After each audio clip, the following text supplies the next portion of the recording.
Greetings, Quester, and welcome to the Quest Report with Matt and Richard. And on this Quest Report, we're going to be looking at another game of Lovecraftian horror, but this time from a bit of a different angle in Fate of the Elder Gods. Now, this is a recent Kickstarter that's been delivered. We've tried out the basic game without the expansions. Yes. So that's what we're going to be focusing on. Expansions, but there was also like a little Kickstarter, little extra cards that we had, weren't there? Yeah. So that was pretty cool. And it had probably one of the most colourful rulebooks I've seen. Especially for a Lovecraft game. Yeah, Lovecraft tends to be quite dark in colours, don't it? But this is all purples and yellows and oranges, and it's just really, really funky looking. It looks like He-Man and Skeletor could be part of this. Yeah. Yeah, it does look I've never seen Lovecraft look this fabulous. Yeah, but it still did seem quite dark, didn't it? Even though, like, these are the little cultist guys that we had. So there's it's the yellow ones here, the yellow ones and the purple ones, and then there's red and green. And even with all these around the board, it still seemed pretty creepy, didn't it? These, like, some of the brightest little figurines that we've seen. I mean, the board itself is has some fantastic artwork on it. There's some really beautiful colours, isn't it? So it's kind of abstract, isn't it? It's not like it's a map of Arkham or anything like that. It is a circle. Oh, it's got a cool thing on the back as well. I didn't know that. And it's got a big vortex in the middle. It's got like the abyss, the yeah, and places around the outside. And basically, we each take on the part of a different cult, don't we? That's right. So there's the game starts off with dealing a couple of cards to each player, and on each one will be one of the different elder gods that you can be a follower of. So you're using these little ones to decide, aren't you? But then... And so you deal 2 out, so each person has a choice of which 2 they get. And then you get, as a result of that, a card, which is like your player lodge, your player map. Yeah. Which you'll be using through the game, which details which special ability your faction has. It's got a space there called your lodge, where you put your cultists on the board, and where investigators might go to investigate vile meetings. And there's a track on there as well. So the game ends in one of 2 ways. Either someone will advance their track from 1 all the way around to 9, and then Cthulhu appears and well, rules. it was when I did it, because I had the Cthulhu player mat, and I managed to get the thing all the way around the outside. So I'm sorry the world ended last Tuesday. Yeah, it was terrible. I was there. I was witness. But then the other way is that someone can fill that track with elder signs, which is bad. Which is very bad.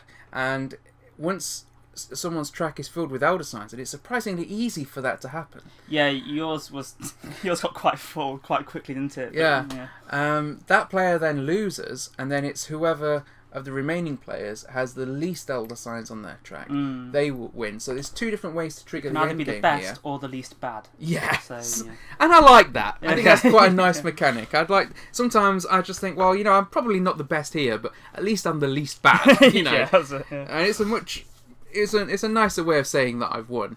I was just the least bad of the lot of it. It's something humble about that. Yeah. So we have these little Cthulhu guys that come with it. They're like, it seems to be kind of one of the weird statues that you get like in Mansions of Madness, things like that, and that will be around the outside. There's 2 of those because you can play this either solo or 2-player. In both of those scenarios, you would have both of those pieces out. But for a 3 or 4-player game, you just have one of these, and this moves around the board. So each turn, because there's 6 locations on the board, plus the abyss, which is where your dead cultists go, and when they've used them. And with these 6 locations, when you move it's called the fate piece. Is it? When you move that piece to that location by playing a card on its current location to move it to a different location, that new location's ability is triggered.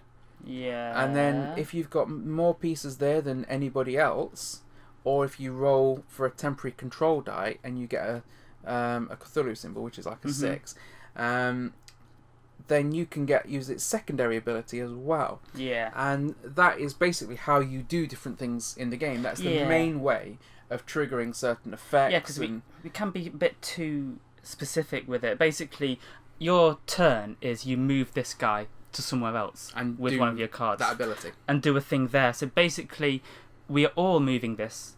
When it was a 3-player game, there's only one of them, wasn't there? So on our turn, you basically just have to move this to a different place, the place where you want to do something, and then you do something. And like you say, depending if you've got control or not, it can either be something okay or something pretty amazing. So, yeah. And we're not going to go really into the mechanics of this particularly, though there are comments I want to make about the mechanics of it. So, for example, this action of taking the piece, moving it to a different location and triggering that location's ability, we had a bit of a kind of different views on this in a way, because we were kind of thinking that sometimes it can be quite frustrating when you want to use a particular location's ability and Cthulhu is already there, because you can't use it. You have to move to a different location. I thought that's just part of the mechanic, though, and that's a way that you can actually block people from doing something you don't want them to do. You just go there the turn before they have a turn. And it's incredibly frustrating because there was quite a few times where I really wanted to do that and I couldn't. But at the same time, I kind of like the fact that there is a mechanic that you can sort of block people. There has to be a constraint. I think, but I think it would be good if there was a way around that. So, for example, you play a card to move from one location to another. You can play 2 cards with a matching symbol to make it a wild move, which is the only way you can go to the other world's location apart from using the gate card. Yeah, you're getting quite complicated now. Sorry. And I think it would be good if you played the gate card, you could go to anywhere, including where you were, where it's already been. Yeah, so basically, if you block someone, you're making them use up more cards. Yeah, I think that would be an interesting mechanic for it to use, and it might be something that at some point might even be house ruled. If you wanted to do that in the FAQs or something. So there was that, which I didn't think was too big a deal because it just seemed to be part of the mechanic to me. But the one thing that I did think about this mechanic was that there seemed to be 2 locations that were more powerful than the others. Yeah. And it seemed to be, I didn't know what could break us from the cycle of just going between the 2. Well, because there was the ceremony where you could pick up a gate card and also use your special move, which is pretty powerful. And then once you've got your gate card, you can go to the other worlds and sacrifice some of your guys to increase your summoning track. And it seemed like it was basically a race to do that the most. That track is quite a powerful way of advancing forward. Yeah. I mean, some of the different faction abilities feel like they're more powerful than some of the others. Yes. I don't think they're necessarily massively well balanced, but I don't think they're that disparate that play styles couldn't accommodate that. So, for example, if I know you've got a particular ability, I might just playing a slightly different style. And I think you could probably negate them. It's just that some definitely seem more powerful than others. But thinking about what you just said about going from the other world's location to the ceremony location, the problem is I found this when I was playing this. You have to be able to go back to get more cultists. Yes. Otherwise, when you run out, you can still do an action, but then where you would need to place a cultist on the board and you haven't got one, you end up getting 2 back, but you also get an elder sign. Yeah, so there's a real penalty for doing that. So you have to keep going to the location on the board called the Gathering to get more of your cultists back. Yeah, there is that. And then you need to sometimes go to the street. The Streets of Arkham is basically a quick case of messing up another player, isn't it? Yeah, you can go send investigators to raid their lodge. You see, one of the most interesting things about this for me is the fact that we play a lot of Lovecraftian games, and we're usually the good guys, we're usually the investigators. Yeah. This time, we're the bad guys, but there's still investigators in the game, and we can send them after other players. Yeah. That's a really interesting mechanic, because you can try and mess up another player with those. It's almost as if those investigators are us a few months ago, playing Mansions of Madness. Before we succumbed to Lovecraftian horror. Yeah, there's no going back now. No. So you kind of do have to go to the Gathering, the ceremony, the museum, because that's where you get your artifacts, which can give you some powerful abilities. Yeah. And the library, which is where you get your cards, are all really important if you want to be able to make the Otherworld's location really pay off. It is, yeah. I would say, actually, there are a couple that, as you say, you could just keep moving from Otherworlds to the ceremony. but you'd run out very quickly and have to do other things. I think we had actually built up quite a few of our little guys by going to the locations before that. It seemed to be more the second half of the game that me and you were racing to these places, and it was partly because of my my Cthulhu ability that I could use at the ceremony.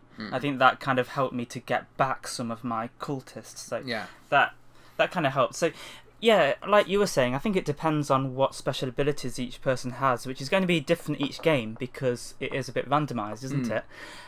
But most of the abilities are common to everybody because they have to do with a location. So and even if there is a powerful player ability, has a good powerful ability from the player mat, you can negate that by your actions on the board. You can mess them up in other ways. So yeah, it can help. I think it was quite balanced what we did, and I think one of the most fun aspects of it was the curse, because there was one point where because of an item I got from the museum, I mean, I didn't have to use this, but it came with this curse as a downside, and we thought that was quite a good mechanic, didn't we? So it's kind of very much like the crossroads in Dead of Winter. If you it was, that. yeah. It's pretty much the exact same thing in the sense of Richard then, because he was cursed, the player to your right, player to your left, something like that. Player to your right has to take a card. So that was Heather.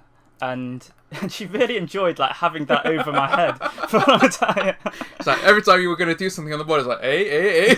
Because I didn't know what triggered this curse, but Heather obviously had read it. So as soon as I did something that would trigger it, she had to read it out. And it causes an effect on you. Yeah, it did. We say curse, that's what the curse does. You're basically waiting to trigger something that's bad that's going to happen to you. So it kind of makes you think should I do this? Should I do that? And they are quite bad, and potentially could even stop you winning on your last turn. It could be anything, depending on what's drawn out. That is a really interesting mechanic. I mean, for me, I absolutely love the art. The art on the board is brilliant. It's really good colours, really well put together. The components in this, the actual cultist components, I love. The little fate pieces I've got better, but I really like them, and they do a good job. Let's just try it with this. That's too big. Well, yeah, it is pretty scary though. But the dice are amazing in this game. They are cool. And you've got different sides that'll have a tentacle, another side will have your traditional sort of HPL designed Elder sign, and the more modern starry one. Cthulhu face. Cthulhu face. That's the doozy. Yeah. That's the one you're mostly trying to get when you roll these things. But there's only one of them on each die. Yeah, like a 6. But all in all, these are just brilliant. And the miniatures that come with the Beast from Beyond expansion are quite nice as well. So I'm looking forward to using those. That'd be a different aspect. And one of the things I like about this game is it takes a lot of the things back to more the HPL design mythos. So, for example, the Elder sign is like the leaf type Elder sign, and some of the depictions of the deep ones, for example, in the expansion, they're more in line with the depiction of them in the original HPL books, Shadow over Innsmouth, for example, than they are in any of the other Cthulhu type games I've played. So I really like that element of it too. Obviously that's all aesthetics, the gameplay's still got to be there, and I do find that this was a really fun game to play, and once we got going it was really smooth, really quick. We didn't have to keep thinking, oh, what does this do again, let's check the rule books on this. And there's a few things that were a bit difficult to get used to, but then we did after a while, like the fact that you put the card where the fate piece is, but you have the symbol on it that you want to move him to. Things like that were a little bit it got a bit confusing at first, but once we got the hang of it, we were just kind of putting a card down, moving him. And there is some depth to that as well, because when you put the card down, it's not just discarded, it goes into a column, and then you'll have cards that you can play that have special abilities, and you need to have, for example, your card you want to ready and play might say, you might have like a green, a yellow and red symbol at the top of it, but you can only use that and ready that if the active location, the column of cards next to that, has those colours in it. And once that's been used, you discard that column and you'll start again. We kept having to go through the columns and see but whether we could use it's quite interesting, because you might end up thinking, well, I really want to be able to have this used, So I'm going to move Cthulhu to a location just so I can do that. Yeah. And that can be a factor in where you decide to go. So there's a lot. Yeah. There's a surprising amount. The more you sit down and think about this game, there's a lot more depth to it and a lot more strategies to the game than maybe is first apparent. One of the things I really enjoyed doing as well, because I was Ithaqua, I got to use my ability and place some of these little tokens. They're like freezing abilities, aren't they? Well, they're not What specifically. They're winter squall. I think it was something about the cold. But it meant that when I triggered my my faction's ability, I could draw 3 of these, and then place them on locations on the board. And when someone went there, they were triggered.